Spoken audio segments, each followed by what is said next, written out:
Hello, welcome to Community Matters. I am honored to be your host for the next 2 hours here on Community Matters. My name is Becky Steinbrunner, and I'm very glad that you are here listening, and hope that you will invite your friends to tune in and to perhaps listen later. This program will be recorded and posted on the santacruzvoice.com website under the Community Matters web page by this evening. So again, welcome. And I'm very honored by the guests that we have today. I first want to dedicate today's program to Mr. Andres Berjueno and his family. Andres was, for many years, the manager at the Aptos Rancho Del Mar Safeway, known as the Wine Guy. Such a wonderful, compassionate, friendly person. His wonderful family is well known for their working hard in the community. They have a side business as street tacos, and Andres was always so friendly. I am dedicating today's program to Andres. He passed away very suddenly at the age of 55, and it is shocking. His service will be tomorrow at 11 at St. Joseph's Catholic Church in Capitola. So today I'm thinking of Andres and his lovely family. We'll hold them in our thoughts. My guest today, I'm very honored to have in the first hour Mr. Drew Bohan, who is the Executive Director of the California Energy Commission. I am very honored to have him, and that he was able to carve out 25 minutes, gratefully, to answer some questions for us today about the opt-in certification program for battery energy storage projects. It is an important topic in our area, throughout the state, throughout the nation, really, but here in California, we have this, developers have this ability through Assembly Bill 205 that was passed in 2022 that gives the California Energy Commission the authority to permit certain clean and renewable energy facilities in a timely and efficient manner. Now, what that means is that the California Energy Commission is the lead agency of these projects, not the local counties or the cities. So what does that mean when a developer takes that option? And that's what we will learn more about today. The project must comply with laws, local laws, but essentially, it is the California Energy Commission that is the lead agency and holding the public meetings in the locations near where the project will be located. So it is an expedited process meant to streamline permitting, and we're going to learn more about that today. As you may know, there is a project in Santa Cruz County like this in the permitting process, and that is the Seahawk Energy Battery Energy Storage Facility that is proposed to be at 90 Minto Road in Watsonville. That's off of Green Valley Road.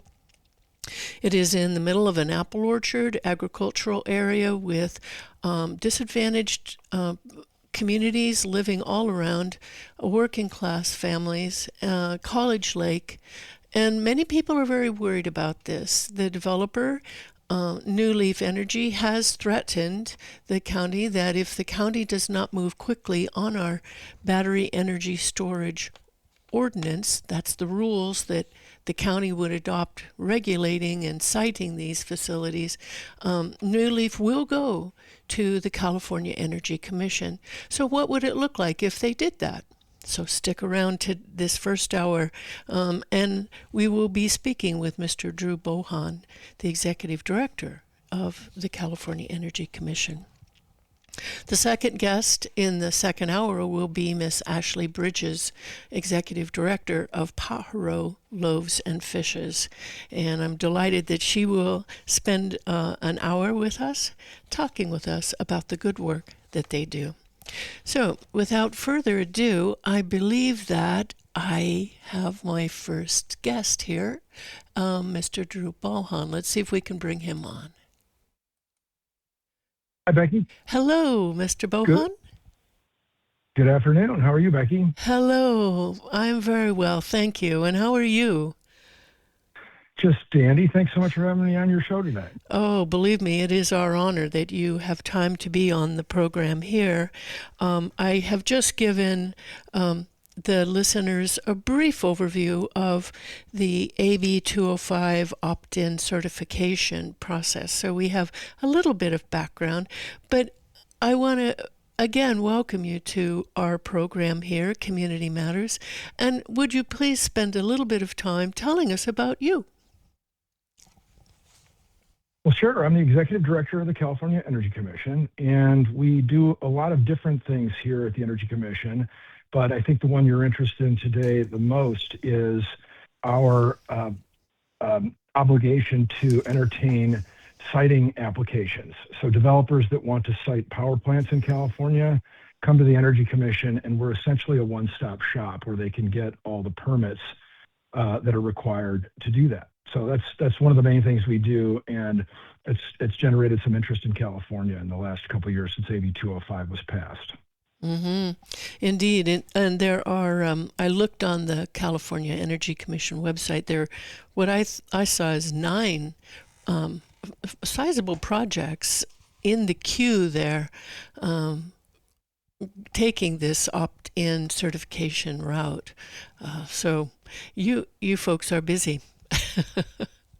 Yes, indeed. Yeah. You know, Becky, we've been doing this for quite some time. Governor Reagan, when he was governor, signed the legislation that created the Energy Commission in 1974.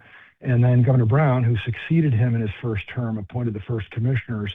And one of the very early things we did that we do to this day is to evaluate applications for power plants. The idea back then, coming off the energy crisis, was we needed a state entity that could evaluate projects and make sure that we have enough power to power Californians.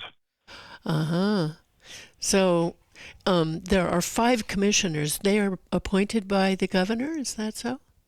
That's correct. Yeah. They're appointed by the governor. We have a couple other members of our organization that are appointed by the governor, and then there are folks like me who are appointed by the commission itself, by those 5 members selected by the governor, and a staff that has expertise in a whole number of different disciplines, but especially all the different things we need to evaluate when evaluating an application for a power plant. Uh-huh. Excellent. Well, I'm glad that there is that good level of oversight on these facilities. I know you have a limited amount of time, so is there anything else that you would like to say before we jump into the questions that I submitted to the Public Advisor's Office and that I believe you will be answering today? Yeah, I think that's right. Yeah. I think I would just share with your listeners that we're one of the cogs in the state wheel of the clean energy revolution that California is really taking a leadership role in. And just by way of background, the conversation I know you want to have today is the context is we are about 2/3 of the way to our goal of 100% clean energy. So 2/3 of the energy, the electricity consumed in California comes from clean sources. Our goal is 100, and last year, 2025, approximately 90% of the days we achieved that goal of 100 of California being powered 100% by clean energy. Now that wasn't for the entire day, but for parts of a day. But it really shows what's possible. And 20 years ago, I think if you would have talked to folks about this, and many of us were talking about it 20 years ago, many people thought it was absolutely not possible. And I think we're demonstrating to the world that indeed it is possible, and it's happening right here. Yeah, it is. Certainly it is. Well, thank you.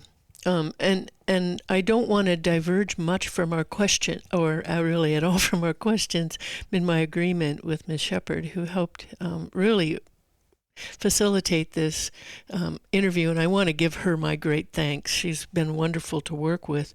But just to make clear, the opt-ins, and I'm reading this from the CEC's information, the opt-in certification program, as it's known, is an optional permitting process through which developers can submit project application. The CEC permit is in lieu of any permit that would normally be required by the local land use authority and most, but not all, state permits. So that's the piece that many people are scratching their heads about. What does that mean if a developer takes that route? So with your permission, Mr. Bohan, I'll jump into the questions unless there's something you would like to add. No, please do. All right. Very, very well. Thank you. And again, thank you for being here. We really appreciate you. The first question. I appreciate you. I appreciate you acknowledging Nikki Woodard and Stacy Shepard. They are our comm leads, and they're both terrific. So thanks for that. They are. They are. They've been very great to work with, very responsive, and I appreciate them very much. So the first question that I submitted was, what is required for a project application to be deemed complete? The opt-in certification website states that within 5 days of each project application being deemed complete, the CEC sends an invitation to request consultations with California Native American tribes. So what does it take for a project to be deemed complete and start this timeline rolling? Sure. So these projects often start with a phone call or an email from a developer that's trying to determine how it wants to proceed in California with a project that they have in mind to build. So it starts informally, and we share information back and forth. There's a lot of information on our website that the public and developers can look at to get an understanding of that. And then then if they are going to apply, there's a fee, and they pay that fee, and they submit materials to us. Our job is to evaluate whether they have submitted enough for us to make a judgment about whether this project meets the statutory criteria. You're no doubt familiar with the California Environmental Quality Act, we call CEQA, and your listeners probably are, many of them as well. And there's about 22 or 3 disciplines that we then need to evaluate. So we look at a project's impact on water quality, air quality, land use, noise, dust, all the things that are important to people. Mm-hmm. And when we have enough information submitted to us in order to be able to do the evaluation it takes, and we have 150 days from when we deem it complete before we have to file our what we call a staff assessment of that project. But when we deem it complete, it means we've gotten all the materials we need from the developer in order to start doing our evaluations. Mm-hmm. That's a big task. Does that list include impacts on disadvantaged communities near a project site? Yes, that's something we look at in much of what we do, but certainly in the siting of power plants. And we look at all the impacts to the community, and certainly disadvantaged communities are a significant part of that. Excellent. Yes. I signed up to get automatic notifications of different docket entries on various projects, and I've seen that often is in there. Notably, the Willow Rock compressed air project had quite a bit of information about that. So I appreciate you confirming that element in the Environmental Quality Act. So when that's all deemed complete by staff, it starts off the environmental process. So I'm going to go to my second question. Does the California Energy Commission hold all public meetings in the community that is closest to the proposed project? And is it possible to hold those meetings in evenings when working people can attend, perhaps in a hybrid format? And is there Spanish and Tagalog or whatever other secondary language is required? Within 30 days, the CEC holds a public scoping and informational meeting. That's from the website. So talk with us a little bit about once a project's deemed complete, then how does the community get involved? Oh, absolutely. So once we deem it complete, I file a letter, and it's to the docket, which is simply a list of all the important documents associated with a given project. So we docket that letter, which kicks off the process. Then we're obliged to, within 30 days of the date of that letter, hold a public hearing. And we always hold the first public hearing after the project has been deemed complete in the location where the project is going to be built, as near as possible. We need conference rooms so the public can attend, and AV facilities and those sorts of things, but we try to make it as close as possible to the project. In fact, we have one coming up next week in Southern California. We deemed this particular project complete some weeks ago, and so we'll be holding that first hearing. So we have that there. Then when we file our staff assessment, again, the statute requires that 150 days after that deemed complete date, we need to file the staff assessment. And these are big. They can be 500 or 1,000 pages long. And they, like I mentioned earlier, they look at all these different disciplines. When we file that staff assessment, also docketed so that the public can see it, and we accept comments for it. After it, throughout the whole process, we invite public comments, and we greatly value them and learn a lot from those. But after that filing of this first staff assessment, we then have between 30 and 60 days to hold a second public hearing. That's an opportunity. At the beginning, when we go down and hold the meeting in the local area, it's really just about, here's what's happening, here's what we understand about the project so far based on the materials that are submitted. We afford the developer an opportunity to describe their project to the public, and then we take public comment.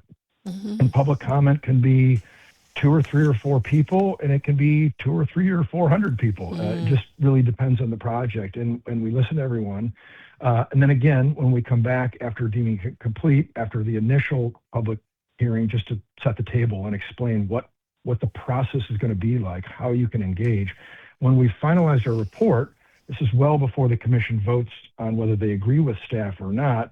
We hold that second public hearing. By that time, often we have people who are much more familiar with the project. They understand the specifics. There's often people who have features of the project that they like, and they tell us about it. And there's folks who often show up and tell us the parts of the project they don't like, or why they don't want a project at all. We take that all in and revise our staff assessment if need be. And then by the 270th day from when the project was deemed complete, my bosses, the 5 appointees of the governor, then hold a hearing. It's a public hearing, and make a decision. That third public hearing in this process takes place in Sacramento at our home office.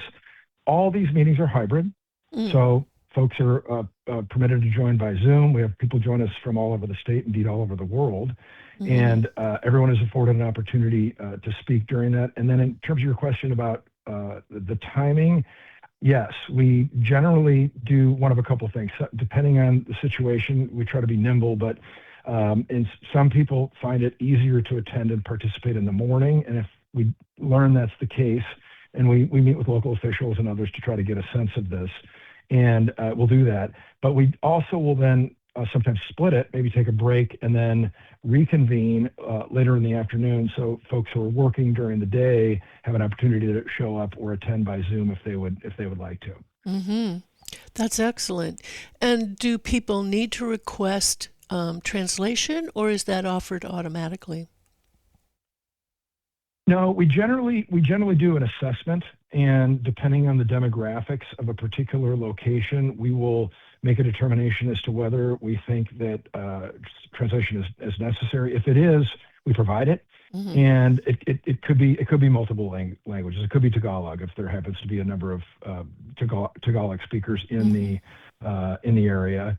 And if people make requests, we endeavor to accommodate those. We want to make sure everybody who wants to participate can do so meaningfully. That's wonderful news.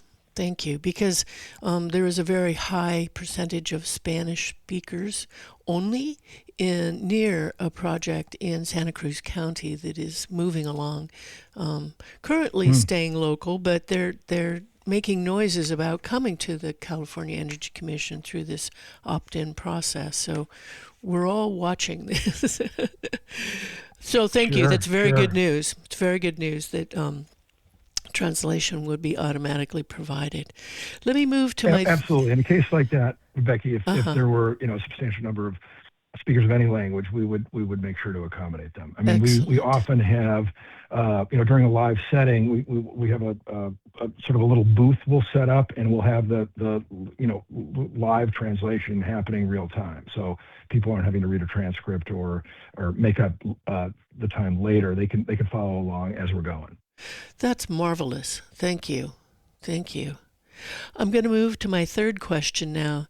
Does the applicant select the consultant to develop the project EIR with the approval of the CEC? And who pays for the EIR? No, is the answer to your first question. The developer does not select the consultant. We do it ourselves.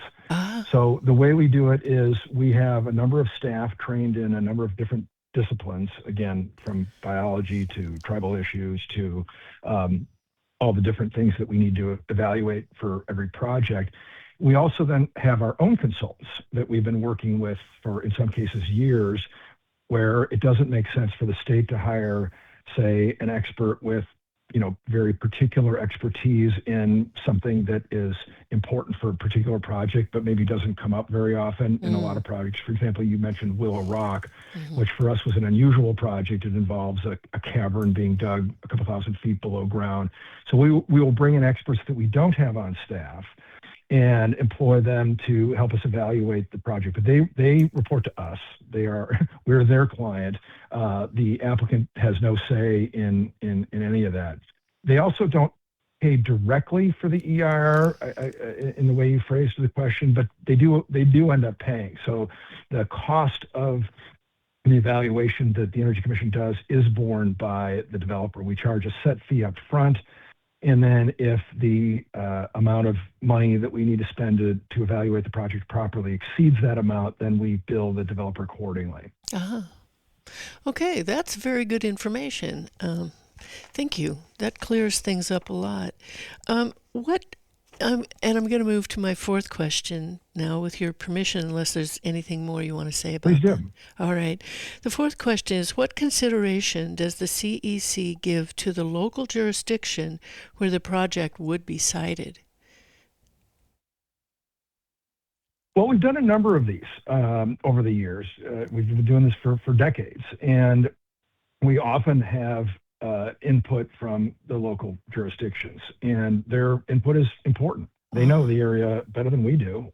Most of us live in Sacramento, who work for the California Energy Commission, so we're going to different spots around the state, and it's one of the great joys of the job, getting to see different parts of California through the eyes of folks who've grown up there or spent substantial portions of their lives there. So the local governments play a critical role in the process. I think what has been frustrating for some local governments is there's no single stakeholder, whether it's the local government or residents or other players involved in any one of these processes, whose input is determinative, right? We take it all in and we value all the input. And sometimes one person shows up who has an idea none of us thought of. And that might change things considerably.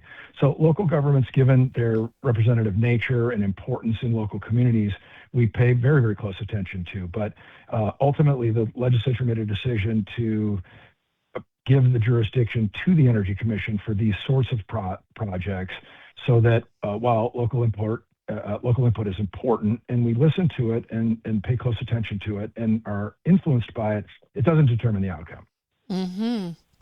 That is very good news, because the public has been led to believe that if a developer went to the CEC The local decision makers would have no say at all in anything, but you're telling me quite the opposite.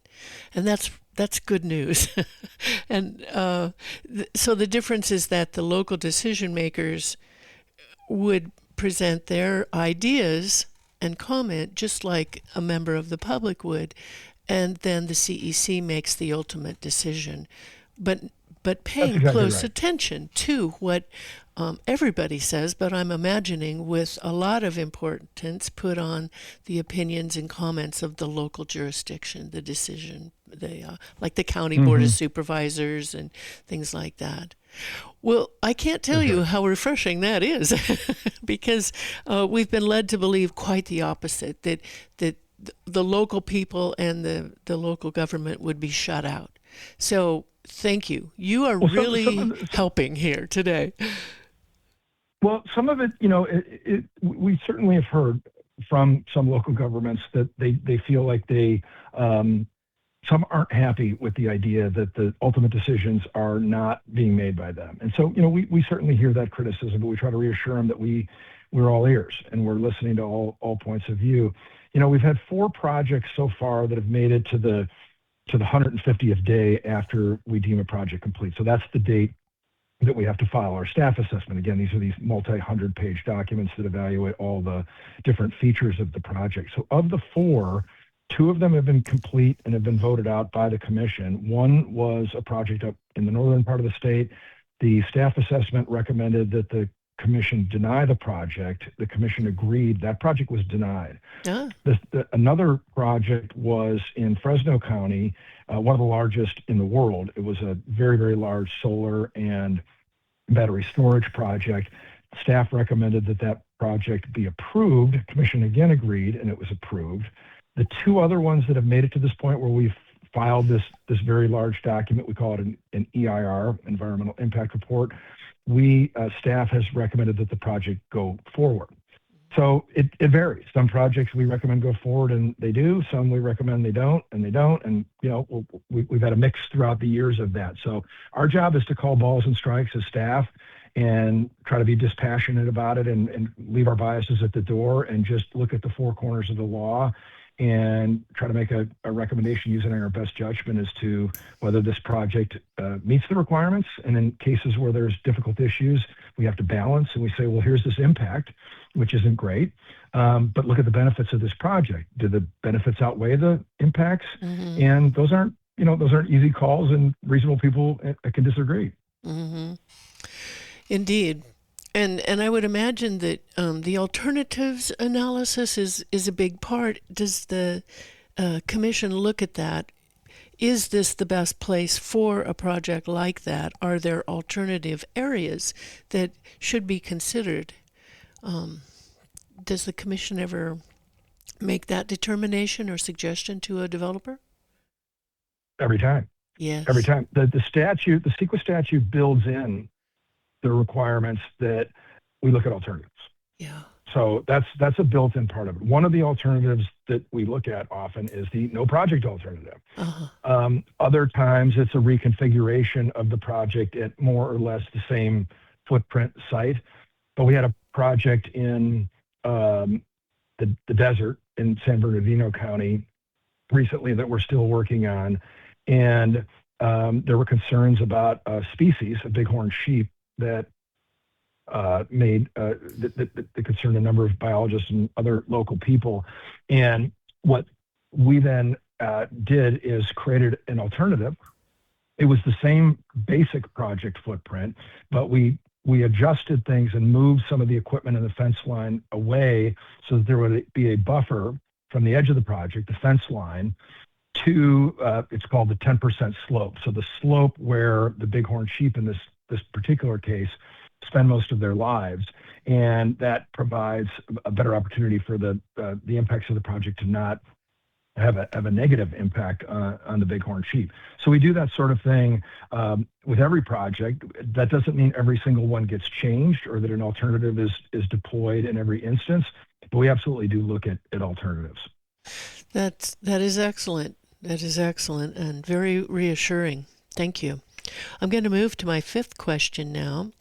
What consideration does the CEC give to the fire marshal and local fire district fire safety ordinance in the jurisdiction where a project would be sited?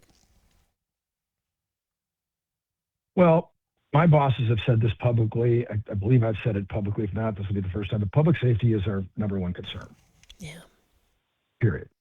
And so, fire with battery energy storage systems is evident. I'm sure your listeners and I'm sure you are well aware of some of the fires we've had in California as a consequence of battery fires. But we're learning. 10 years ago, maybe 12 years ago, we had basically no battery storage in California at a grid scale. We've had obviously batteries in our devices for quite some time, but we haven't had these very large batteries that are supporting whole communities or portions of communities or the grid that provides electricity for all Californians. And we're learning.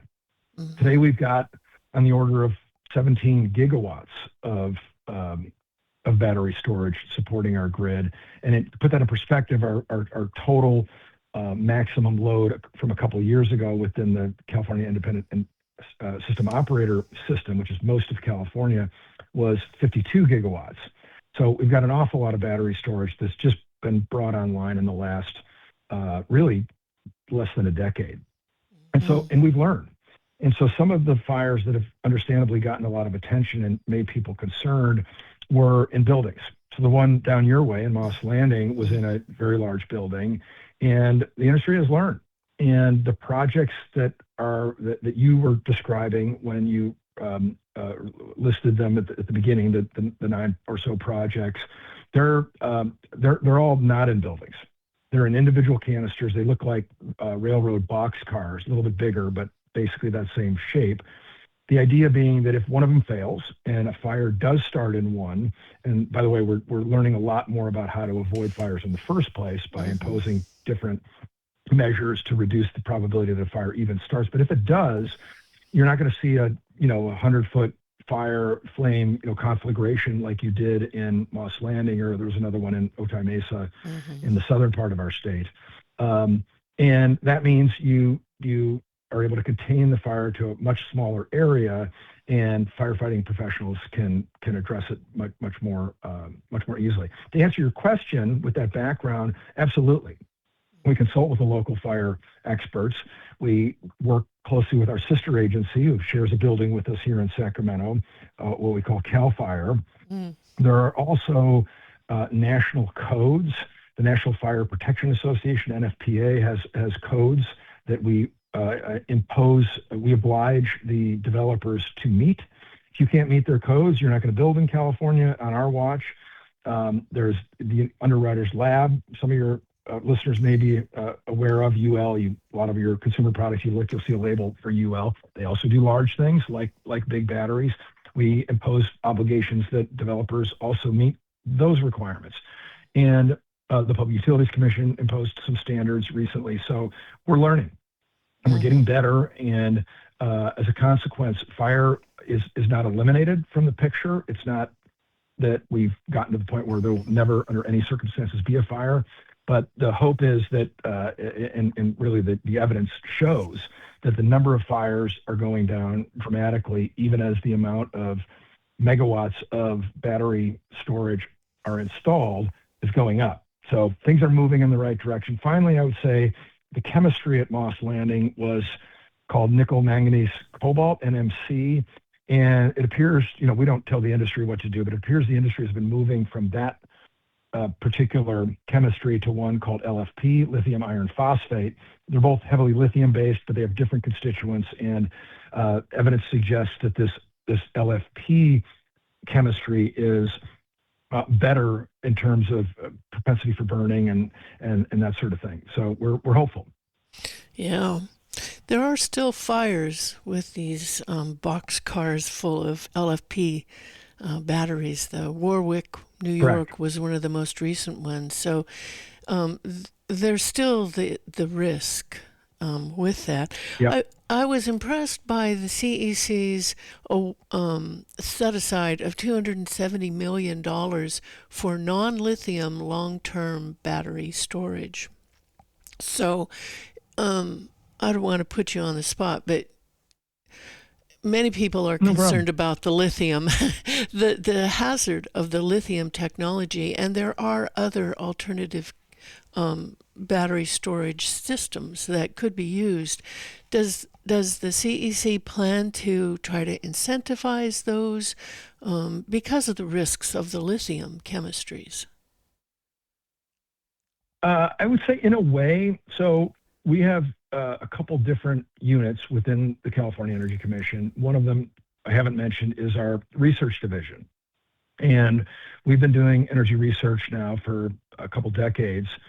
And one of the things we've invested heavily in, you noted a statistic there, is these alternative chemistries or alternative approaches to batteries. Mm-hmm. So everyone knows about lithium because most people have a cell phone or some other device that has a lithium battery in it. These ones we've been talking about this afternoon are obviously much larger, but they're very similar. They're a chemical-based storage. You alluded earlier to a project called Willow Rock in the Central Valley. That is also a storage project. It uses compressed air and compresses air when electricity costs are cheap, and then puts that energy back onto the system when we don't have as much electricity as we need and prices are more expensive. So that's a mechanical form of storage, and there's others. You could push a train or another device like that up a hill using energy when it's cheap and abundant, and then let it go back down. There's a number of different mechanical ways to do it, and there's I won't go into a whole bunch of detail, but to your question, there are other chemical approaches. So a general classification is known as flow batteries, and that's where we've done a lot of our investments. And they're not dissimilar in structure. They're boxcar shaped boxes that have a certain amount of storage in each one, and they're aqueous. There's a lot of fluid that's in them. It's not flammable, so they have a much lower flammability risk. But they're also in the relatively early stages of development. So we have funded a number of projects, including one at a couple tribes, but one in particular where the project is nearly done just east of San Diego. And there they've installed a number of these so-called flow batteries, in addition to a number of electric vehicle charging stations and so forth. So short answer to your question, yes, we're looking at all different ways we can store electricity to maintain the security and reliability of our grid, not just lithium, because lithium's very, very good at what it does, but we want to make sure we diversify the portfolio, and this is one of the ways we're trying to do so. Yeah, that's encouraging. I'm very encouraged to hear that there are some smaller projects going in with flow batteries, because that eliminates the public safety risk. So projects such as the one here in Santa Cruz County that's very close to a number of residents, disadvantaged communities, if a different technology were used, it would really reduce and maybe eliminate the risk to those people nearby. So I'm glad to hear that the California Energy Commission is very forward thinking on this, with public safety in the focus. One more piece about the fire, Marshall. If a project came to you, that these new fire codes will not come into effect until next year. So if a project is approved with CEC, let's say today, would it be beholden to the fire codes, state fire codes that are in effect now, or can the CEC require that a project would have to abide by and meet all requirements of the 2026 state fire codes? Well, the short answer is it depends. So, the timing is one issue. So we wouldn't impose an obligation on a developer to adhere to a code that isn't finished yet.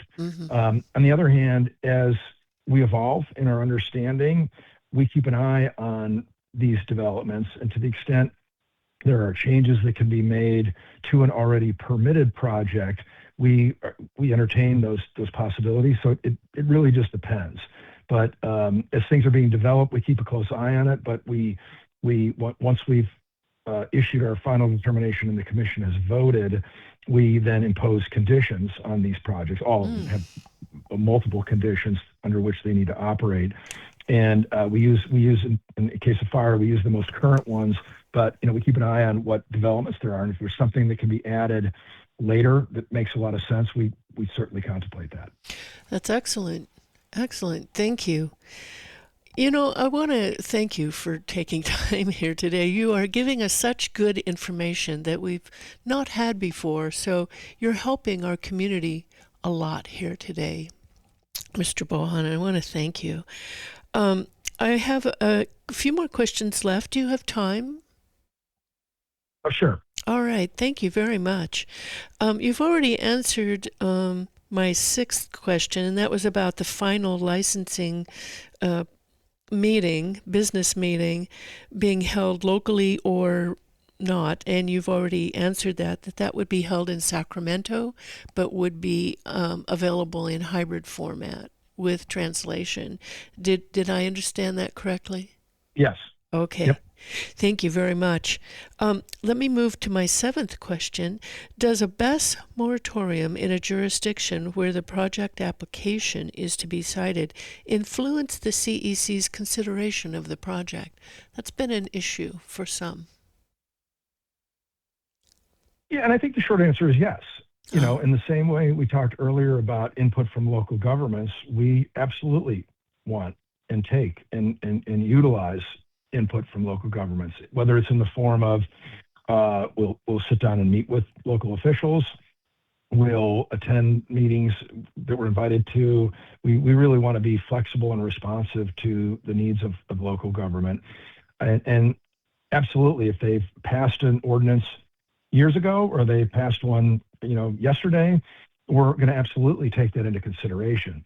The point I made earlier, though, is that by itself isn't going to decide the outcome, right? This is why AB 205 was conceived, in part, was to repose all the authority for these sorts of decisions in one entity so that it can be focused there. And, you gain experience when you do these things over the years.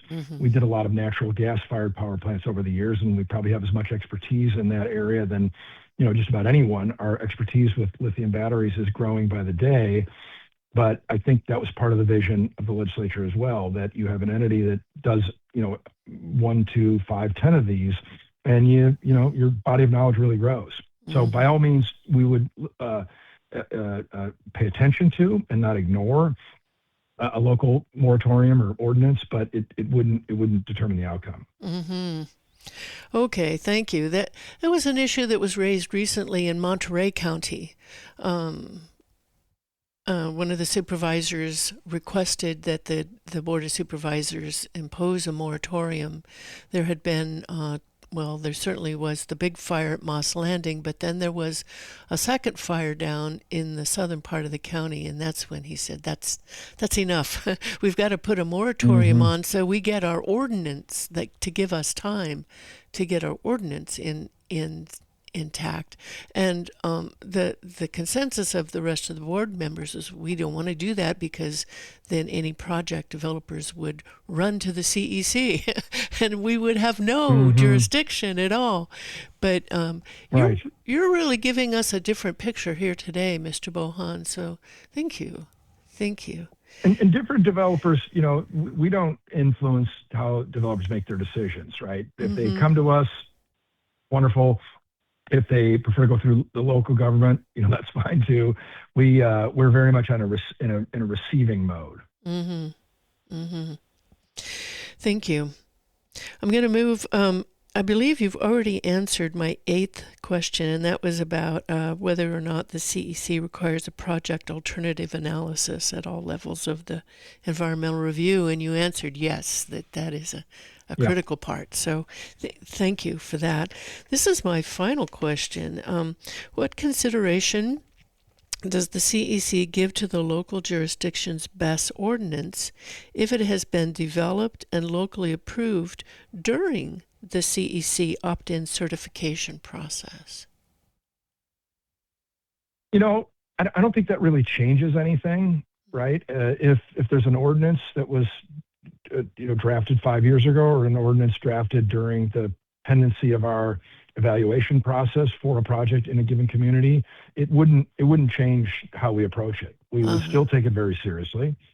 We'd want to understand what animated it, what the concerns are. As we've discussed on this call, there is concern about fires. There should be concern.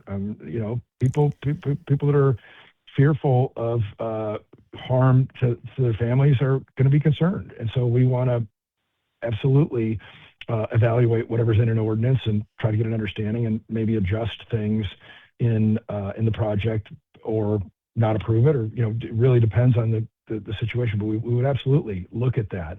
I just want to make clear, saying that, to not leave anyone listening concluding that it would ultimately determine the outcome. It would influence it, but not determine it.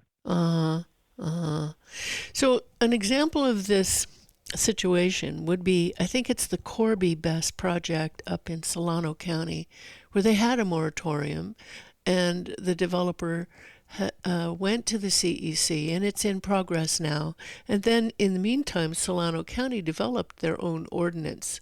So I guess the question is, and I think you've just said that the CEC will consider the ordinance that the Solano County supervisors have approved, but it would not be the determiner.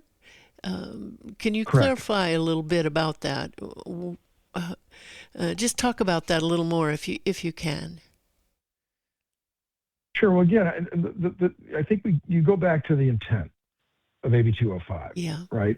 Before AB 205, the Energy Commission had been citing projects for 40 years, but they had been projects where basically there's heat involved. So larger projects, 50 megawatts and larger, where you're combusting something, typically burning gas, burning coal back in the day, and then producing heat to then spin a turbine to make electricity.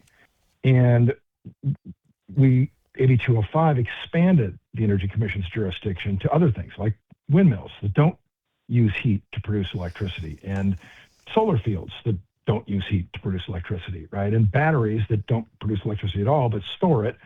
And so the jurisdiction of the Energy Commission was expanded to include all those different things. And one of the animating features of this structure was to, again, have the authority placed in one entity that develops expertise on all these different projects. So regardless of where a given project might be in California, you got one agency who's done a number of these and has really deepened and developed its expertise.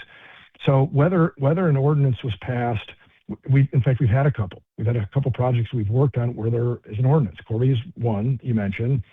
There was another project we worked on where the ordinance had been developed years before we were involved in entertaining the project. Another one I can think of was I don't remember the exact timing, but the timing really isn't material.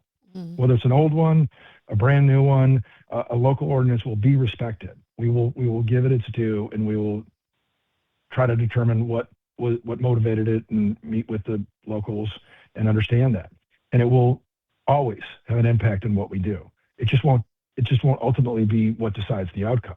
Mm-hmm. It could be an influencing piece that drives us one way or the other, but ultimately the legislature said, Energy Commission, you need to make these decisions, and sometimes there's tough decisions because sometimes people are opposed. Mm-hmm. Mm-hmm. Yes. I want to thank you for joining us here today. There's one piece that you mentioned about the cost. It was about the cost of the EIR that I asked. And you mentioned that there is a fee up front that the developer must pay. What are those fees like? Or is it determined case by case? I can get back to you on that, Becky. I'm not 100% sure. I believe it is it's a combination of a set fee and a per megawatt fee. So the larger projects would pay more than the smaller ones. I don't have the exact figures right in front of me right now, but it's a fee commensurate with the essentially with the scale and scope of effort it takes to to do the evaluations. Writing a, in some cases, 1,200-page report in 120 days, which is 4 months, and with wildly divergent issues, right? The issue of air quality and the issue of visual and the issue of noise, right? They have very little relationship to each other. So you really need expertise in all these different domains. But I don't have the exact figures for you, but I can get those. Thank you. And I realized that was a question I just threw at you off the shelf here, so I apologize for that. But no worries. It was news to me that the whole financing part and selection of how the EIR is done. So again, you've given us some very good information here today that's going to help our community and our leaders in our community moving forward. I really want to thank you. Is there anything else you'd like to say and let people know how they can get more information about this process? Well, I would say I'm grateful for you taking the time to chat with me, and hopefully I provided some information of use to your listeners. You live in an absolutely spectacular part of California. Yes, we do. I personally love it. Yeah, I'm jealous, especially in August here in Sacramento when it's blistering hot, and you're enjoying cool breezes. But our website is very comprehensive. We just did an update of it. Obviously, people can find it very easily. If they wanted to go look at dockets and look at maybe a project that we've worked on, it's pretty easy to navigate your way to it. And, it's just a compilation of all the different documents that have been filed, both the ones that we file as staff to the California Energy Commission, as well as everybody else who, the developer, the public, everyone else who files things to the docket. Those can be found, and there's some background on how our processes work and all that. But we really genuinely do benefit from public engagement and welcome all of it. Thank you. And I have also found the website very easy to navigate. Can you just give our listeners the website address, please? Oh, sure. It's www. I better make sure I get this right. I'm If you'll sorry. bear with me here. If you just search California Energy Commission, Yes. you find it. But the actual site is www.energy.ca.gov. Thank you. Energy.ca.gov. Thank you very much. Is there anything else you'd like to leave with our listeners? No, I just want to say thank you and appreciate you taking the time to engage on what for us is really an important topic for all Californians. Thank you very much, Mr. Bohan. You've been very generous with your time and expertise, and we're very grateful. Thank you so much. Thank you, Becky. Take care now. All right, you as well. Bye for now. Bye. All right. I will send that away. And I want to thank you, listeners, for tuning in today to Community Matters. That was Mr. Drew Bohan, Executive Director of the California Energy Commission, taking the time, and he was very generous with his time. Originally, he only had 25 minutes, but he stayed on with us for nearly an hour. So I'm very grateful. And I hope that you will share this information with others. Again, this is recorded and will be posted to the santacruzvoice.com website under the current shows and Community Matters webpage. You're listening to Community Matters, and I am honored to be your host, Becky Steinbrunner. And stay tuned for the second hour. We will have, hopefully, Miss Ashley Bridges from Pajaro, Loaves, and Fishes talking with us about the wonderful work that they do and how you can get involved. Stay tuned.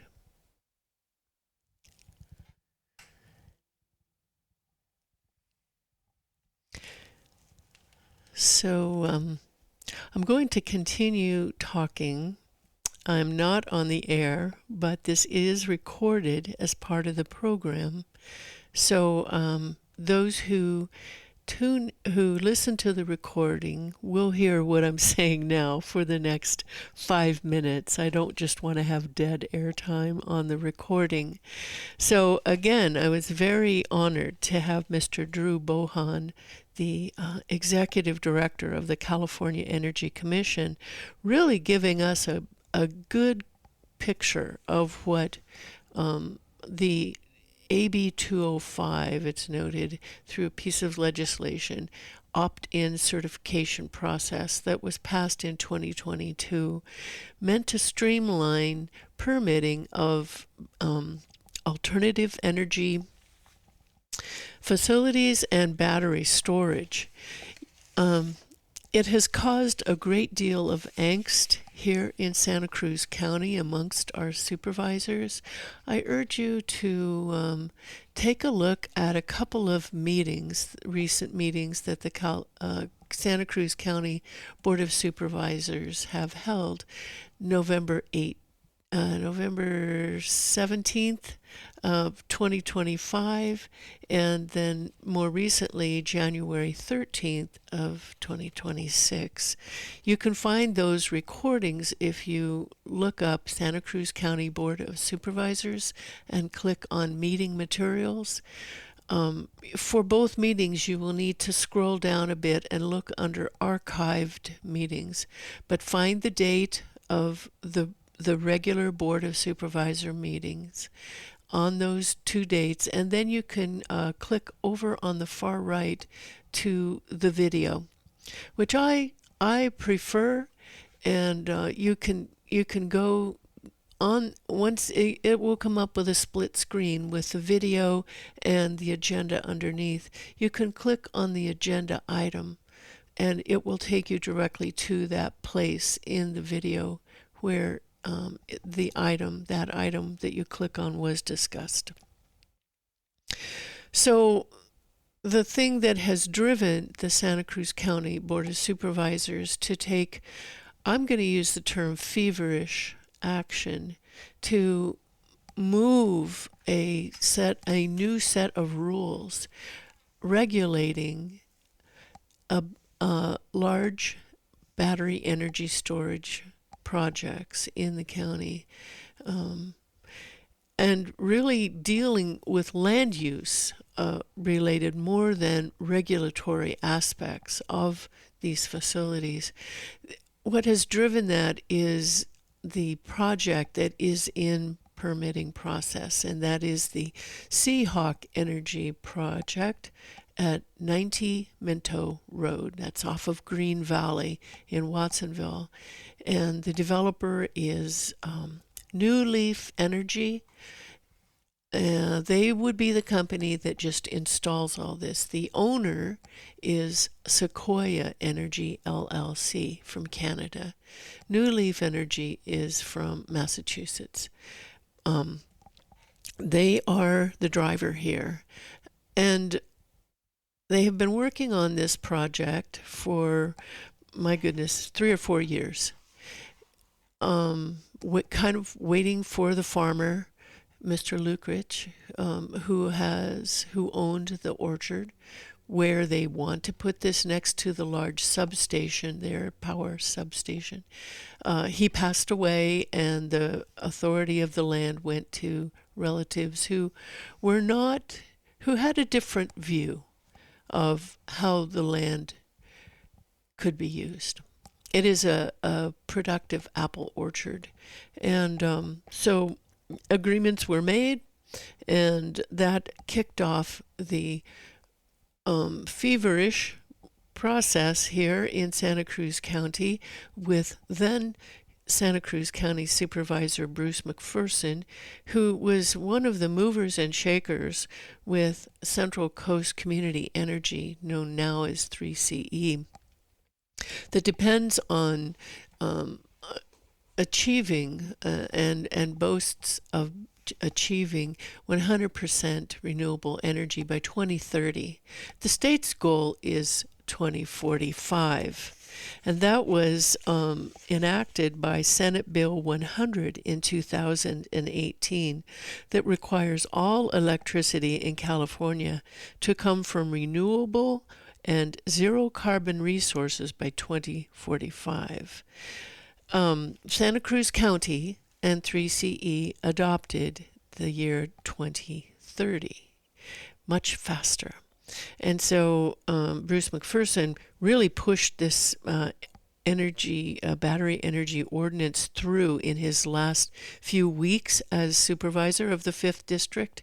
He sat on the board of 3CE, as did our county administrative officer, Carlos Palacio, and pushed that through. So he has been interviewed recently at some of these meetings. All right, well, let's move on to our next guest. So welcome back to Community Matters. I got busy yammering there a bit. Welcome back to Community Matters. My name is Becky Steinbrunner, and I am honored to have the opportunity to share another hour here with you. Coming in with us now is our second guest, Miss Ashley Bridges from Pajaro, Loaves, and Fishes. Let's see if we've got her here. Hello, Ashley. Can you hear me? Yes. Hi, Becky. Excellent. Hello. Thank you very much for joining us here this afternoon at Community Matters. How are you? I'm doing really well. Thank you for having me. I'm really excited to do this. Excellent, excellent. Well, I am delighted to have you here, and I will share with the listening audience, during the month of December, Santa Cruz Voice really stepped up with local interviews of wonderful nonprofits as part of the Santa Cruz Gives program to really encourage people to give what they can to help our local nonprofits. And so we showcased some of those nonprofits.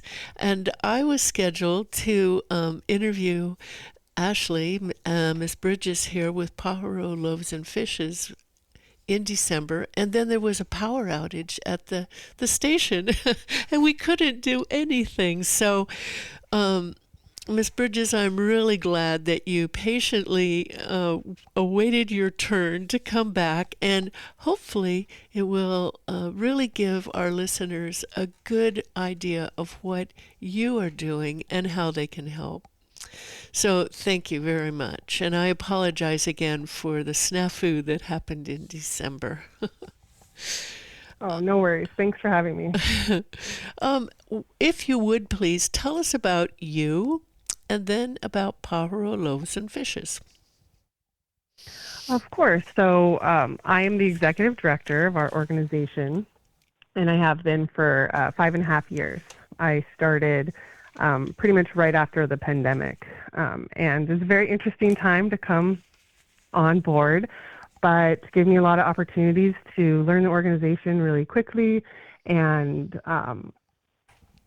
one of the great things about our organization being small and community-based is we were able to pivot the next day as soon as we got the mandate. We never closed our doors. We were able to serve the public. Our lines instantly, 100, 200 people in line pretty much the whole time we were open. So I feel like I just jumped right in, and I thought, okay, the pandemic is wrapping up and things are getting a little easier. And then we had the fires, and then we had the floods, and then we had the SNAP benefit delay. And so I just feel like every year there's been a very interesting problem to overcome, but we've met that need every time.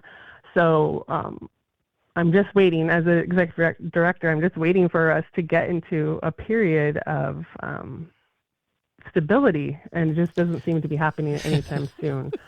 No crises. Yeah. I love working for this organization. We have a small staff, but work mainly with volunteers, and we're here for the community. We serve. We're in downtown Watsonville. We're close to the levee, and We're open 5 days a week, including holidays, which is wonderful. We're able to serve Thanksgiving meals and tamales at Christmas. And yeah, I can go on and on, but I think so yes, my background is not in nonprofit work. I started like 10 plus years ago as a volunteer briefly before, in between my maternity leave and coming back to work. And my heart is in a place, and so I came back when the job opened up. Nice. Wow. You are passionate about what you do. Definitely. Yeah. It's hard not to be when, as the executive director, you think like, oh, I'm just in an office and I don't have direct contact with our program participants. And that's not true because we're a small organization. And so I say I do everything from writing grants, fundraising, volunteer management, but I also sweep and I empty the trash. And I've been known to get in the kitchen and make the meals every now and then.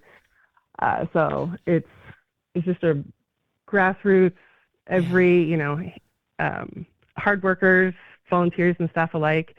And I'm definitely passionate about what we do. Yeah. It comes through in what you're saying and your actions. Thank you very much. Tell us some stories about that maybe moved you to become so passionate about what you do here at Pajaro, Loaves and Fishes. Yeah, I mean, I've always cared about the community. I went to school to be a teacher. That didn't end up coming to fruition, but I've always volunteered and been part of the community that I've lived in. And so when this job became available, I said, this is awesome. This is exactly what I want to do, use my liberal studies degree and help the community. But I lived in Watsonville for 20 plus years, and I never really found myself like as part of the community until I started working in Watsonville. And then it just opened up this whole new world for me. Because previously I lived in Monterey and then in Santa Cruz, and we're connected with those communities because of family living there and just activities. And so after starting, really connected with the community, the volunteers, the program participants, and now when I go out to the grocery store, I always run into people either that that we serve or the volunteers. And it's just been a wonderful experience to connect with the community that I serve and I live in. Yeah, that is the best. And what about the people that you serve? Describe that group for us. Who is it that you serve, and what are they like? Of course. Yeah, we are open to anyone that is hungry. So anyone in Santa Cruz County, and then we also serve North Monterey County, especially like Pajaro and rural North Monterey County. But the people that we help are so wonderful, even when they're faced with a lot of fear or emergency food assistance. They're always so appreciative. And I have a policy, like people don't need to be appreciative for a basic human right. Yeah. But I have found that this community is just really giving of their love. And when they find themselves in a position where they need food, there are times where people can be have shame or just worried about coming in. And I always hope that we provide an environment where they don't feel that way. Mm-hmm. And so our pantry coordinator is really connected with the community, and she's worked there for 3 years and knows almost everyone's name. Nice. So we have a good connection with the people that come. We know people, and but like as far as like demographics of who we serve, like 85% live in Watsonville or right over the county line. We serve farm worker families, especially during the off season when they're not working. We, through our lunch program, serve unhoused people that, that may be their only meal of the day. Yeah. Our hot meal of the day. We serve a lot of seniors, aging population on fixed incomes. People who do not have access to a kitchen. They may have a situation where they're in single occupancy rooms and they don't have the ability to cook. So they'll come and have lunch with us, and then they can get bags that we specially pack for people who don't have access to a kitchen. So it's really anyone and everyone. In the summer, we get a lot of teenagers, young people, and families. And as much as I don't like that people have to come to have lunch, I love seeing the kids. That's my favorite part, and getting to see kids grow up if they are, come throughout the years. Yeah, really wonderful community. It is, and you're describing a sense of community that people who come for food also benefit by. I think isolation is one of the biggest problems our society has. And when people can come to a place like Pajaro Loaves and Fishes and get good food and also make connection with people, that's a very healthy thing all around. Yes, food, nutrition is really important, but also feeding the soul is equally as important. And that isolation is that you're talking about is very real. Yeah. The social isolation, physical isolation. A lot of the people, there's this perception that people who need food assistance are like always going to be on need food assistance, or that they did something wrong in their life to have to receive these services. But I've found that to be untrue, that people come when they need it. During the rises of these disasters or crises, we'll get a flood of new people, and they may come a couple times and then they don't need to when things get better for them. And then the people that we do see regularly are often the seniors and people that their situation is fixed income, living below the poverty line. We have families that work but still can't make that they have to make choices between having enough food or medical bills or electricity, and that's just not a choice that people, I think, should have to make. Yeah. If you're just joining us, we are honored to have Miss Ashley Bridges, the Executive Director of Pajaro Loaves and Fishes, here, joining us, talking with us about the good work that Pajaro Loaves and Fishes does in Watsonville to serve the hungry and provide food for the soul in connecting with each other. Ashley, if people want to help, how do they help? How can they help in? Of course, there's a lot of ways to help. We always need volunteers. We need volunteers to be on site to do food prep, stock our food that comes in, cases of rice and beans and canned vegetables and stuff like that. And then we also have pack bags, interact with our program participants. And then we also have volunteer opportunities that are like more flexible, that are not necessarily on site. We have a really wonderful food rescue program that we partner with local grocery stores. And we are able to receive food that is either like right about to expire or expires that day, but is still edible. Mm-hmm. I know that I'll eat food that's expired. Yes, me too. Yeah, and my rule of thumb is if I'm not willing to eat it, I'm not going to give it out in the pantry. There we go. Or serve it at lunch. But so grocery rescue is a wonderful way to volunteer to pick up the food and then bring it to Loaves and Fishes, and that could be done, in whenever someone's schedule allows. Unlike if prepping in the kitchen, it has to be 9 to 11:30 in the morning. Uh-huh. And is it every day that someone goes and gets food donated from stores?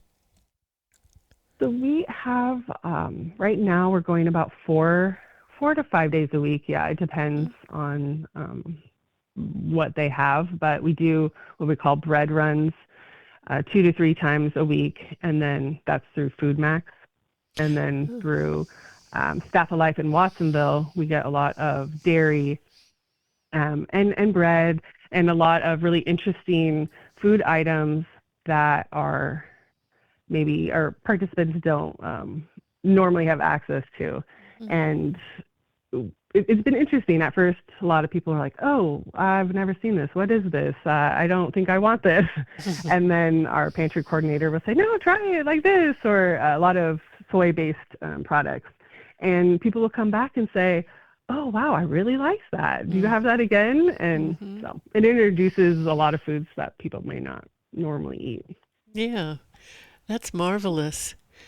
And if people don't have time but want to maybe donate funding, I imagine you've got some fixed costs just to keep Pajaro Loaves and Fishes operating.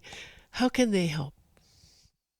Yes, obviously, we always will accept monetary donations, and you can go to our website, which is www.pvlf.org. You can volunteer and donate through our website. And but we also, because a lot of our money goes directly into purchasing food, we always want in-kind donations, and rice and beans in 1 or 2 pound bags. We'll always accept. A lot of times we'll get donations, and then they will, instantly go out that day. Like even our grocery rescue stuff, we'll get it that day, and it will go out the same day. So yeah, if someone's at the grocery store and they see a sale and want to buy a couple extra bags of rice and drop it off at Loaves and Fishes, it will definitely go to good use. That is really good to know. Thank you. Where is Loaves and Fishes physically located? Yeah, so our address is 152nd Street in Watsonville. And if your listeners are familiar with Watsonville, we're about 2 blocks from the Watsonville Library, which is also the courthouse. And we operate out of this adorable Victorian house. And we're in like a mixed residential neighborhood. There's like light industrial, there's homes, and then there are, the fire stations down the street, and then we have the library. But our house is so cute, and it is like a representation of like our small but mighty mission. And the amount of people that we're able to serve out of this tiny home is astounding to me. We use every corner, every inch, really pack it in there. But if you come in, it's so organized, and I invite anyone to come stop by anytime. We're open from 9 to, our operating hours are 9 to 3, but we're there from 8 to 5.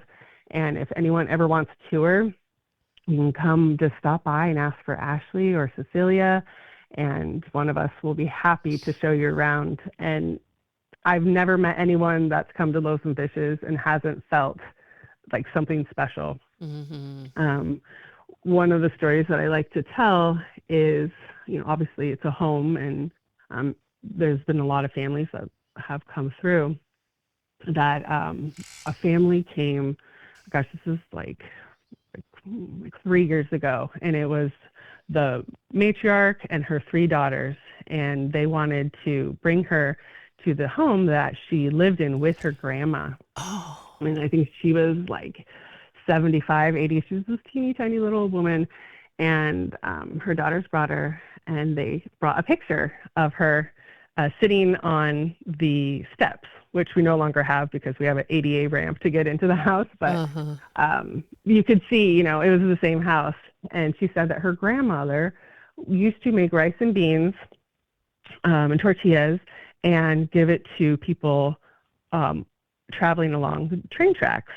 Wow. She called the people hobos, which is not a term that we use, but back then that's what they said.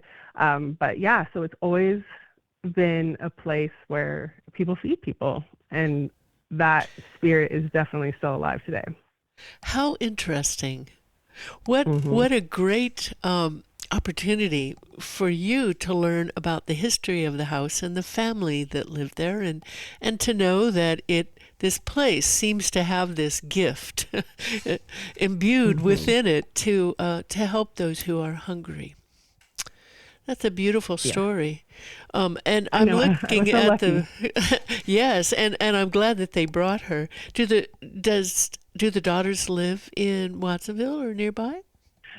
They don't. They are all scattered around California. I think the closest one lived in Roseville. Oh, wow. And so they were kind of just going down memory lane and the mom wanted to bring her daughters there. And it was really impactful. Yeah. The I cannot remember her name to save my life, but she came in and showed us like where the furniture was all laid out, and she was surprised at some of the things that we've been able to retain, because it's just a gorgeous house. Everything is redwood, and it's just so we still have the fireplace and the mantle. We have built-ins and all the crown molding, but then we've updated it, especially the kitchen, to be food safe. But she was pleased to see that some of the original characteristics were still there. Yeah. It's a beautiful house. I see the picture of it I'm looking at your website, and it Yeah. is a beautiful place. But you have not It always is. been there. Pajaro Loaves and Fishes has been in other places in the beginning. It was founded in 1989.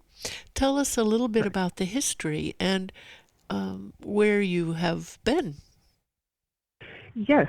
So a lot of people think, oh, you're a new organization. No, it started in 1989, right after the Loma Prieta Earthquake, and a bunch of people from the community, and then also St. Patrick's Church, which is in Mattsville, which is also another beautiful location. Indeed. They started just feeding people that were displaced, and it just grew into this program to help the community. And ever since, so I think it started with just food, meals, and then they started a pantry, and then they outgrew the operation, and so it became separated from the church, and became its own nonprofit. And then that's how they landed in that house. And so they purchased the house and did like an initial remodel, and yeah, we've been there ever since. That's wonderful. What a great story. Yeah. I remember the 1989 Loma Prieta earthquake, and it was devastating to many people in Watsonville, Santa Cruz too. But that was a real disaster in a lot of respects. But like many disasters, it brings people together, and amazing things happen. And Pajaro Loaves and Fishes is a good example of that. So I'm glad that you. 100%. Do you want to see if anybody wants to call in and join us here? Yes, that would be amazing. I love talking to people. Okay, excellent. Let me put this number up for anyone out there listening.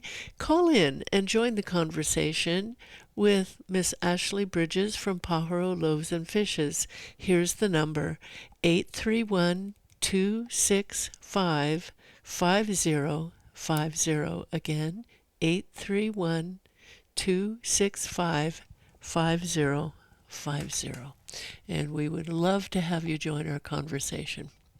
So, where does Pajaro Loaves and Fishes buy the food that you have to buy? Where do you go to get that food? Yeah, we have a lot of sources.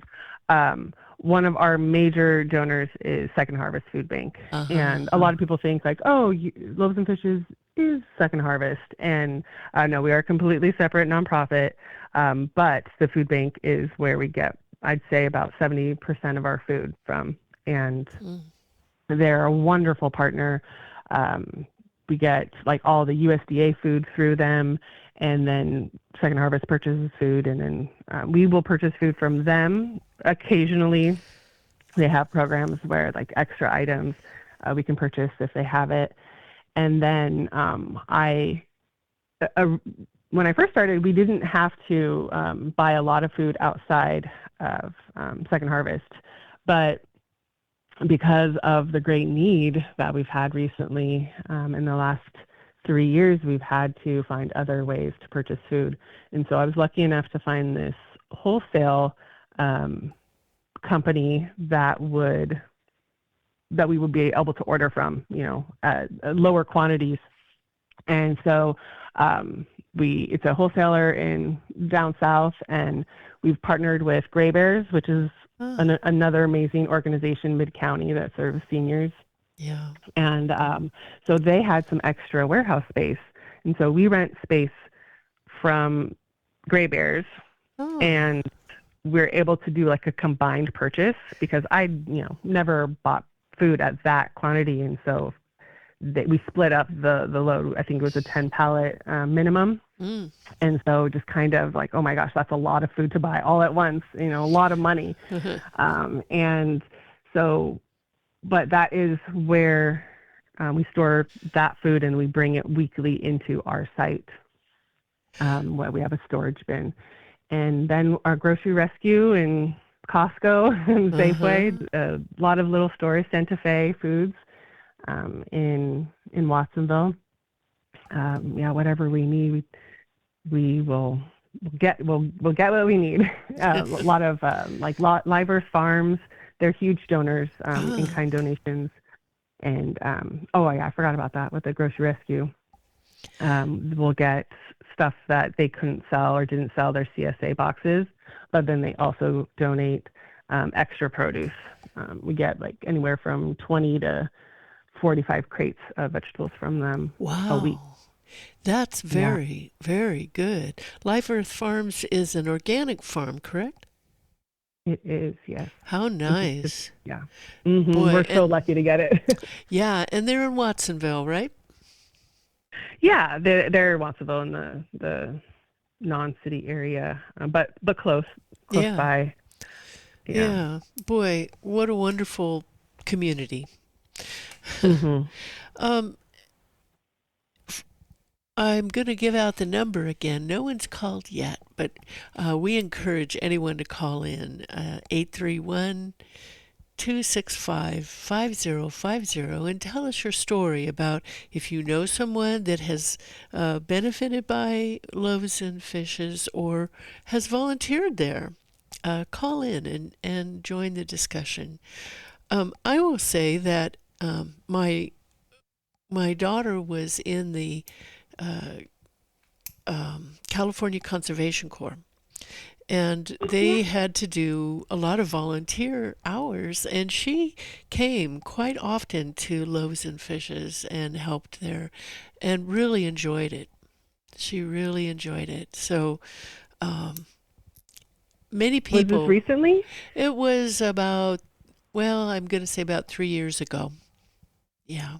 Okay, yeah. We had a lot of the volunteers from that program. I wonder who she is. There's one in particular that I remember who's has so much wonderful positive energy.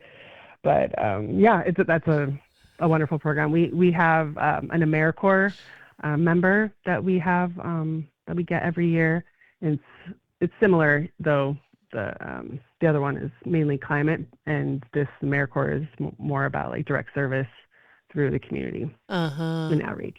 But yeah, both really good programs for people to do. Excellent programs, yeah.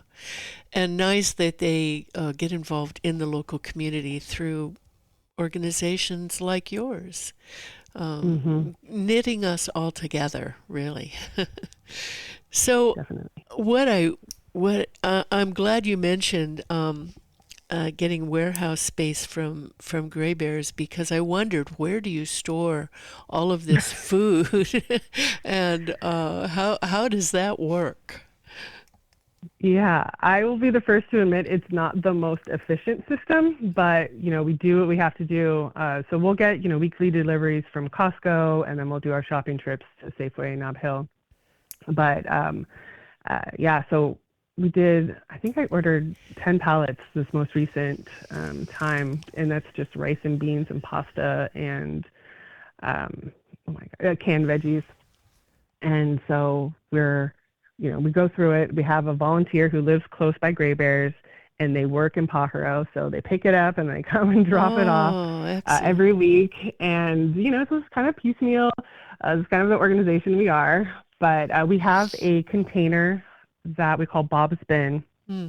and that's from a longtime volunteer, who um, ran the organization for 18 years as this, what I call super volunteer. He did basically every job. He was on the board. He just put his heart and soul after he retired, and so we call it Bob's Bin. And Nice. Bob Montague, Oh, and he was integral in getting this organization through some really lean times. And so we have this big container, like a shipping container, and that's where we'll store the food, and then we'll bring it up to the house on carts. And so it's just, yeah, these little, we get the food delivered, or we'll pick it up, or our volunteer will bring it. We'll pack it and then bring it up to the house and pack it in bags, and then the bags go out the same day. We'll have to replenish multiple times a day. wow. Wow, that sounds like a real beehive of activity there. It's a well-oiled machine, though.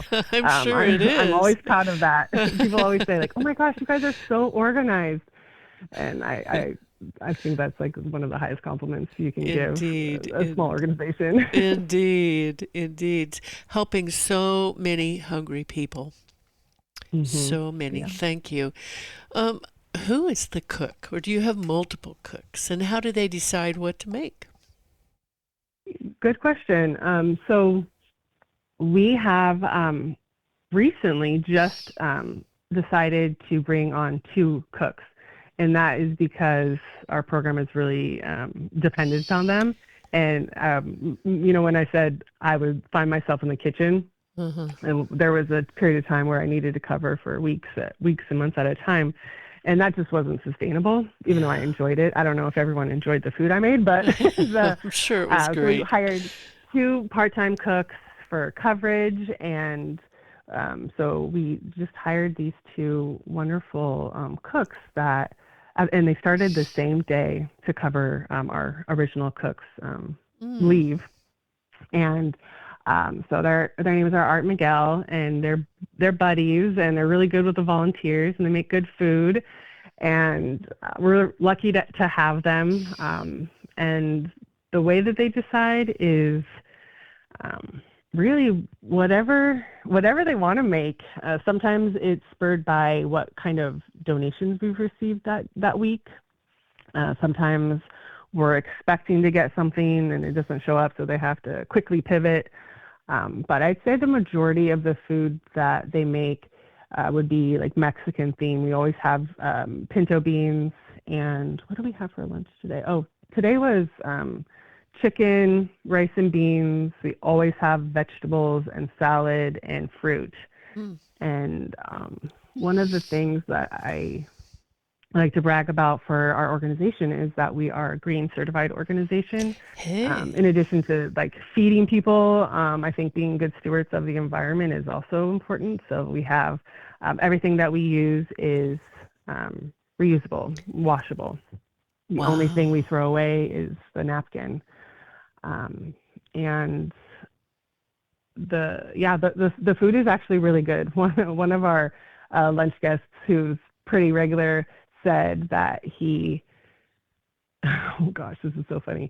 He did a Google review and said that we had the best burritos in town, which is really funny. But a lot of people come and say, "Oh my gosh, this food is like restaurant quality food," and Uh-huh. it is. And volunteers are always encouraged to have lunch with us, and the staff eats lunch, and I love it. I love it a little too much, but it's really good food. It sounds good, and made with the good heart. You know, that always comes through in the flavor of food. It's my opinion. When you're doing something from your heart, it really comes through in what you're doing, what you're cooking, and how it feels and tastes. That's my personal opinion. I So, agree. I think food is love, and this is my job. I get paid to do my job, but it and our small staff, but they care so much. And this is yeah, not like a easy peasy job. It's hard work, lifting yeah. heavy stuff and constant interactions with the public, and just sometimes it's a emotionally draining job, but I see our staff come every day and show up and connect with people and give the best service that we can. Yeah. But I feel like the volunteers really make a difference. We have like 300 volunteers throughout the year. Wow. Um, some of them are like weekly or several times a week regular volunteers. Sometimes people come, once a year on the holidays. We partner with a lot of volunteer programs like Sueños, which is a work study program. We work with Community Life Services, which is a job empowering social skills for adults with disabilities.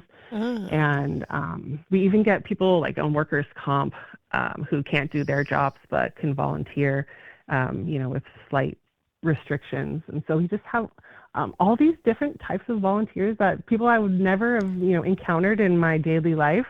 And we have retired nurses and teachers and people who come on their lunch break. One of our volunteers lives in Santa Cruz but works in Watsonville, and she comes just to serve lunch. ah. She also does laundry. She'll pick the laundry up and bring it the next day.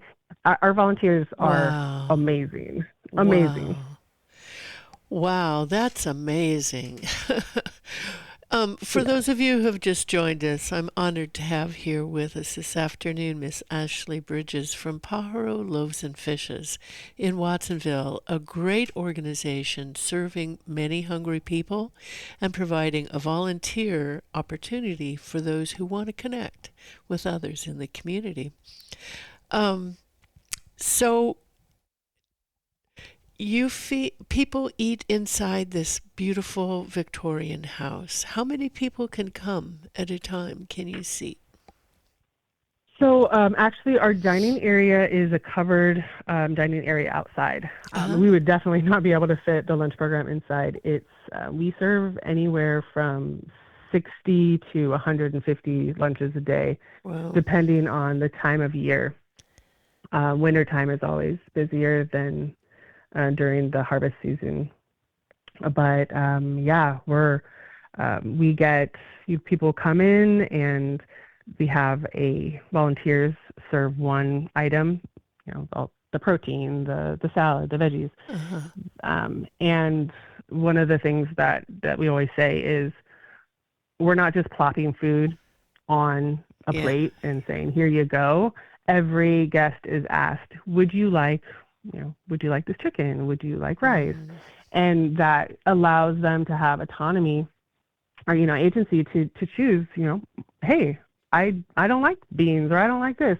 And it's, then they don't have to eat it. It's win-win because they get to choose, and we're, serving them with dignity, but then also there's less food waste. uh-huh. So they get served. They have trays, and they get served their plates, and we have water bottle filling station, but we give them cups. And then we have about 15 tables set out under this really beautiful structure.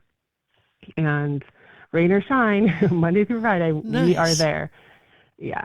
The inside operation of the house is obviously the kitchen, and then people come to the front door to get their food. So mainly the pantry operation is in the house, and then the lunch dining area is outside. That's great. And even though it's outside, it's covered, protected, so people could still come. Because that's when a lot of people maybe need the food, the warm food the most, right? Yes, and for folks that and mainly our unsheltered folks who just, if they are going to eat, they're eating wherever they are, maybe sitting on the ground, maybe just walking. This is a time for them to sit at a table, sit in a clean environment, and have access to a bathroom, have access to clean water, and the food. And Yeah. it's a real just it's what I'm trying to say, the dignity that comes with it. That was the word that came to my mind. Yeah. What? That was the word that came to my mind, the dignity. Yeah, the dignity that all people deserve. And it doesn't matter if you're getting free food. Every person deserves respect and choice and a safe place to be during the day. Yeah. Thank you. Thank you for all you're doing there. What are some things that have surprised you in your time at Pajaro Loaves and Fishes? What have you learned that surprised you? I don't know if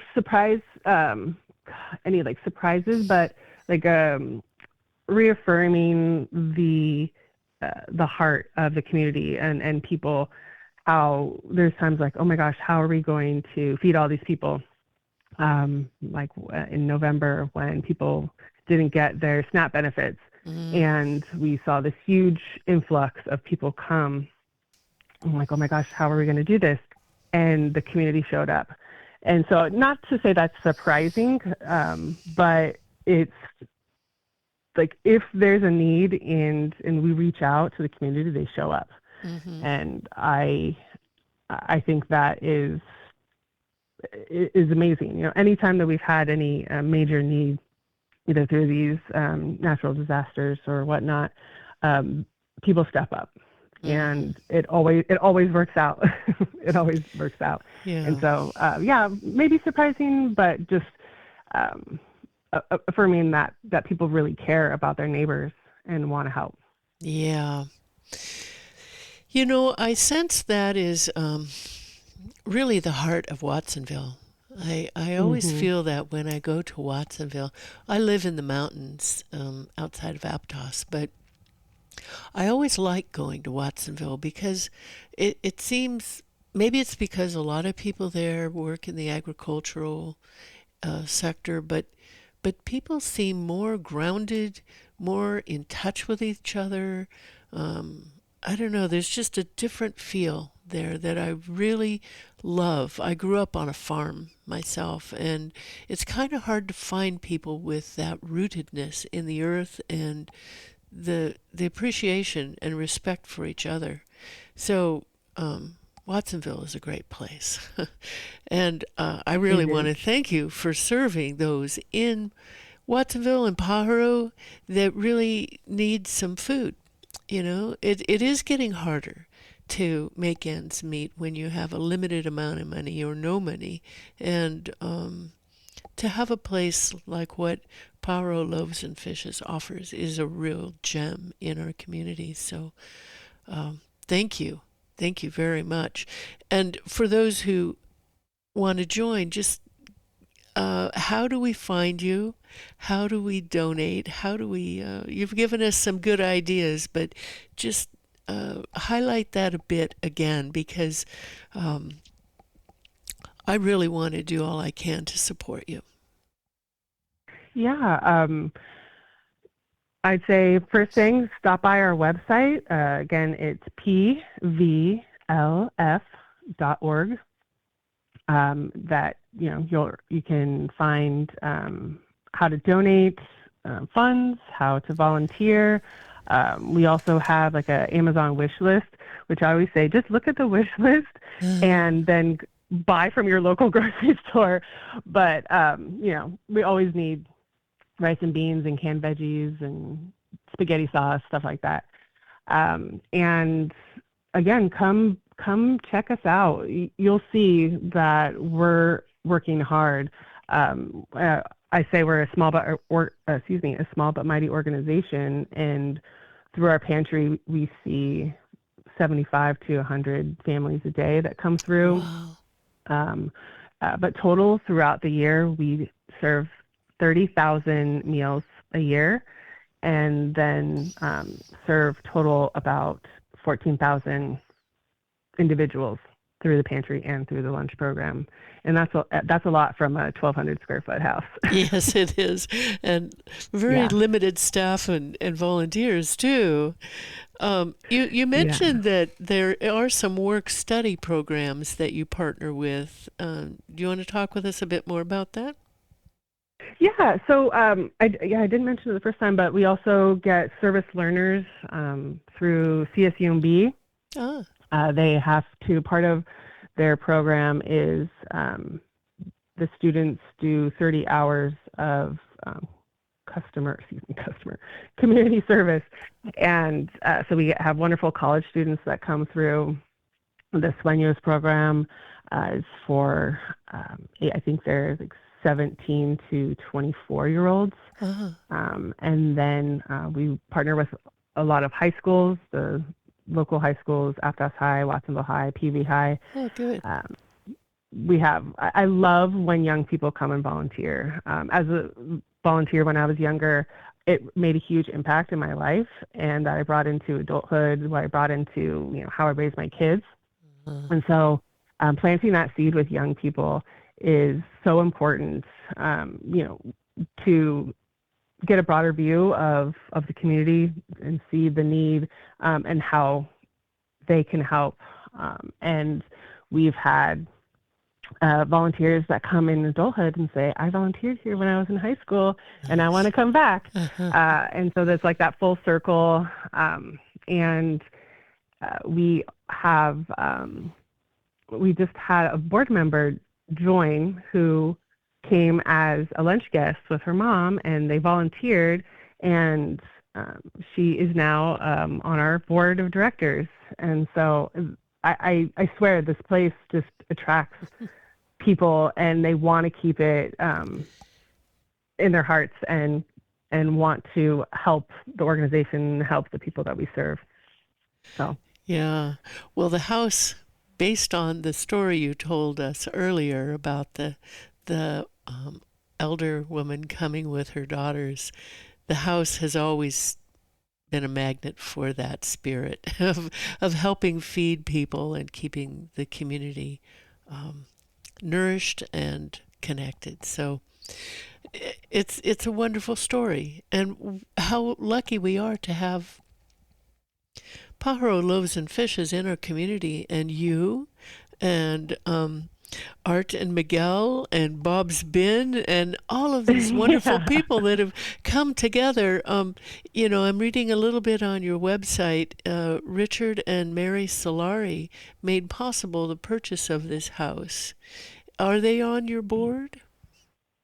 They are not on our board. So the Solari family, it has a long history of support, not only for Loaves and Fishes, but the entire community. Yes. And they paid off the mortgage of Loaves and Fishes, I think in 2000, it's either 2007 or 2017, which, freed up a lot of funds for program support. And they're a wonderful family and really care about the community. We have a lot of longtime supporters.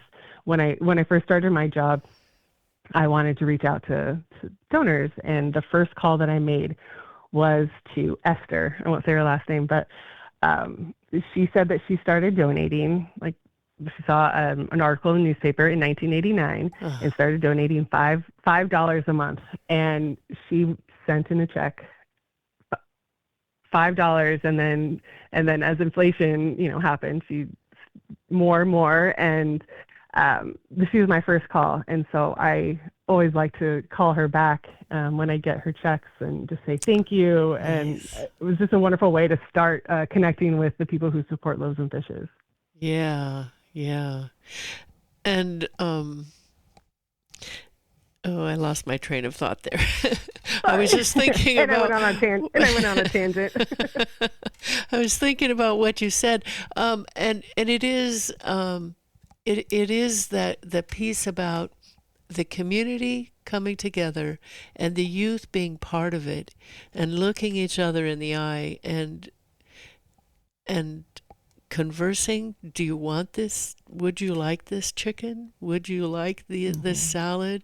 And you connect that way, and you look each other in the eye, and there is a connection that really builds our community to be a stronger, more compassionate place. Now, you mentioned earlier the SNAP benefits. I attend Santa Cruz County Supervisor meetings quite often, and that was a big topic. Um, how have you seen? You mentioned that the line got huge. How has Hmm. it been more recently? It's coming into, well, we're an agricultural place, but the strawberries are not in production. How is the level of need now? Yeah, so it's very cyclical throughout the year. There was that burst in the first 2 3 weeks in November, and then it died down. Partially, I think people were really afraid, Yeah. and they didn't know when or if they were going to get any benefits. Which people think like, oh, they're just getting free money, and some people only get like $36 a Mm-hmm. month. If they're a single person, some get more depending on how many children they have, but it just that little bit of money makes a huge difference. Mm-hmm. And then we saw a lot of newcomers during that time. But now I'd say we're back to average, which is about 80 families a day. One of the other issues that we faced is the fear of ICE. Mm-hmm. And so we've really tried to train our staff and our volunteers what to do if that were ever to happen. But one of the things that we've done is allowed family members to pick up for their friends or their neighbors or their family Mm-hmm. members. And because we know the people who are coming, and they're not just these faceless people, we know Mm-hmm. like, oh yeah, you are the daughter of so and so, or Mm-hmm. we know that your neighbor is that person. And Mm-hmm. so that's kind of a way to circumvent that risk. But I just am I've just been beside myself and almost terrified that, and I would be devastated if some ICE came to Loaves and Fishes, because we are a trusted and safe place for people to be, Mm-hmm. and we hope that they won't come. Mm-hmm. And But if they do, we are prepared as best as possible. Mm-hmm. But yeah, people come if there's ever like a warning, or if when that person was picked up in Watsonville, Mm-hmm. instant drop in numbers, that day, the next day, because people are really scared, Mm-hmm. and I see it every day, and so we just try to do the best that we can and make people feel comfortable. And one of the great things is, we are open 5 days a week, and open in the morning and the afternoon. So some people can't come on the third Thursday of the month. And so if it doesn't work out that day, then they can come the next day and pick up food. And Mm-hmm. if there's a crisis or a warning or fear, they don't need to come that day. They can come the next day or send a family member to pick up for them. Yeah. Beautiful. We are nearly out of time. Is there anything else you'd like to leave with our listeners? And thank you so much for your time today and all that you do. Yeah, thank you for having me. And I wasn't sure if I'd be able to talk that long, but there's so much more I want to say. I But know. yeah, if anyone wants to support our organization with their time and funds or talent, please check out our website and reach out. My number is on there, and we'd love to connect. And thank you for all of our supporters, and thank you for having me on your show. I'm so glad that this has worked out. I really appreciate you and all your time. Thank you very much. Thank you, Becky. All right. Take good care of yourself. Thank You you. too. All Bye-bye. right. Bye for now.